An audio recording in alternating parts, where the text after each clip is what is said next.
Algebra 1, we're going to combine a couple sections and combine some homework so we can do a few activities in class that go along with it and extend it. So we're going to talk about slopes of lines and do a quick review of that, and lines in the coordinate plane and formulas of lines. So the first thing I want you guys to get down is your point slope form. So you have y minus y1 times equals m times x minus x1. M is your slope. X and y are going to be your constants, and then your point goes here. So for example, if you had a slope of 2 and you had a point of 4, 3 is your ordered pair, we can call that x1 and y1 if that's helpful, and all we're doing is popping it in. Alright, so this is going to go in your y1 spot, so you have y minus y1, which is y minus 3, equals your slope times x minus 4. And that's it. That is the equation of this line in point slope form. We also have slope-intercept form. Y equals mx plus b. M is going to be your slope. B is your y-intercept. So remember the ordered pair is going to be 0b. If b is 6, it's going to be 0, 6. If b is 4, it's going to be 0, 4, for example. All right, and we can take this and we can convert it. So y minus 3 equals, I'm going to use my distributive property, 2x minus 8. And then you can add your 3 over, and so you get y equals 2x minus 5. And that's how you can convert between forms. My recommendation is that you start with this form first for every equation, and that way you can either leave it or you can convert it from there if you want to. And it'll just give you a nice streamlined approach to getting into these different forms. So in this case, your slope here is 2, your y-intercept is negative 5. Okay, a quick little reminder of your equations of your vertical and your horizontal lines. Sometimes students get this mixed up. So if you want to do x equals 2, you're going to go to where x is 2. 2 is the x-intercept, and it is going to be a vertical line even though it's x equals. Sometimes students want that to be a horizontal line because the x-axis is horizontal. Y equals 3. 3 is the y-intercept. You're going to go up to where y is 3, and then just draw a line through it. So a quick reminder of your horizontal and vertical lines. All right, a quick reminder of slopes, guys. Your slope is your rise over your run.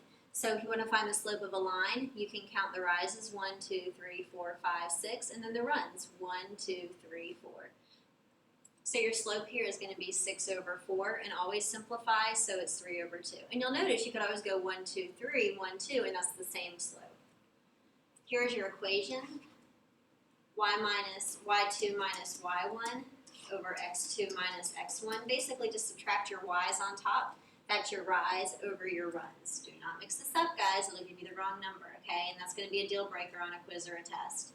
So your definition of slope is basically your ratio of your rise to your run. Alrighty, so make sure you guys jot that down if that's something that you had forgotten from last year. A couple of quick things for y'all to note here. A positive slope. You guys watch Slope Dude, Puff Puff Positive. If not, I'll show it to you tomorrow. Negative, as you go to the right, you're going down. As you go to the right, you're going up. So be careful with these two. This is a way you can self-check when you're graphing. 0 slope, a horizontal line, has 0 slope. And I tell my students just to remember it because horizontal has 0 in it. Undefined is going to be your vertical line. Okay? So T, U, V in the alphabet, undefined goes with vertical. So that's how you guys can remember those two slopes. But take a second and jot these down in your notes so you have them. All right, y'all. So now what we're going to do is go through writing equations of lines, and this is what I mentioned before. You want to go through point slope form first, and that's just going to help you have a streamlined approach. So you want to write the equation of each line in the given form. So this is asking me for point slope form. It's giving me a slope, and it's giving me a point. So I literally just have to plug it in. Okay, y minus 1 equals 3 times x minus 2. That is it. Do not distribute. Do not move anything over. This is your point slope form. Okay? Now, it's going to give us a little bit of different information. It wants me to write this in slope-intercept form, and it wants me to write the equation of a line going through these 2 points. Now, in both of these forms, point slope or slope-intercept, I need a slope. I'm not given a slope here, So step 1 is going to be to find my slope. So I can do 2 minus 4, y2 minus y1 over negative 1 minus 0. And I end up getting negative 2 over negative 1, so my slope is going to be 2. Okay, and we can label that m if that's helpful. You guys can choose either point to put in. So the one that I chose to use is this guy right here. All right, but it'll get you home no matter what. So I'm doing y minus 4 equals 2 times x minus 0. It's asking me for slope-intercept form, so I'm going to distribute, and I'm going to add it over. So I end up getting y equals 2x plus 4. And that's your final equation here. Now you guys will notice that this is your y-intercept. If you don't want to go through point slope and you can cut to the chase, and that's fine to go and pop it right in. Here's your y-intercept and find your slope. That's perfectly fine. Like I said, I'm just going to do it at the same time every time so y'all can see how you can get there if you want to have the same method. Okay, now it's asking me a line with the x-intercept of 2. Okay, remember our ordered pair for our x-intercept is 2, 0, and our y-intercept of 3, so our ordered pair for that is going to be 0, 3. And we want to do it in point slope form. So step 1, you're going to go through and find your slope. I'm doing 3 minus 0 over 0 minus 2, and I end up getting negative 3 halves as my slope. All right, you can use either point, guys, in your point slope form, and I'll know that on your quiz or your test. All right, so the next thing that we're going to do is, I'll just use this point right here, y minus 0 equals negative 3 halves x minus 2.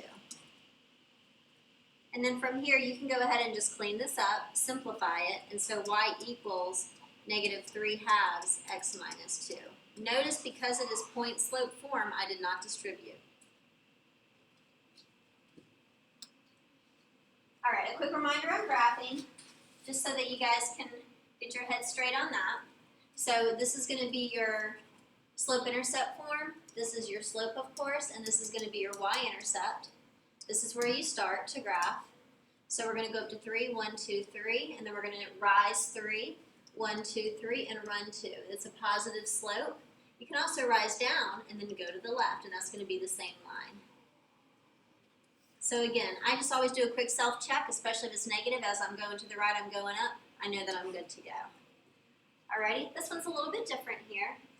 So I have my slope of negative 2, and then what's the point? The point is going to be a positive 1, and then a negative 3. So if y'all need to think about it like this, because your original equation has a negative, negative 3 is what your point is going to be. So from here, guys, again, I'm going to start with I'm going to start with my point in this case, and then travel with my slope. Just like I started with my y-intercept. And that'll give you a starting point that you can travel from, okay? So I'm doing over 1, negative 3. 1, 2, 3. And then from here I can travel negative 2. So I'm going to go down 2 and to the right 1, down 2 and to the right 1, or I can go up 2 and to the left, up 2 and to the left.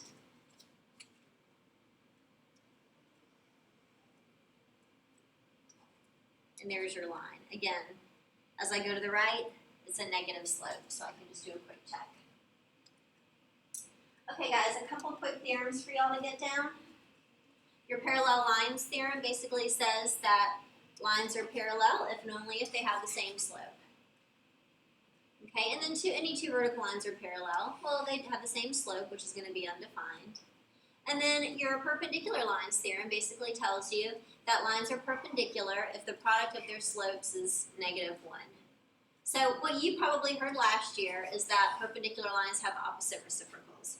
So for example, if you guys want to do a parallel lines example, you'll see y equals 2x plus 5, and then y equals 2x minus 3.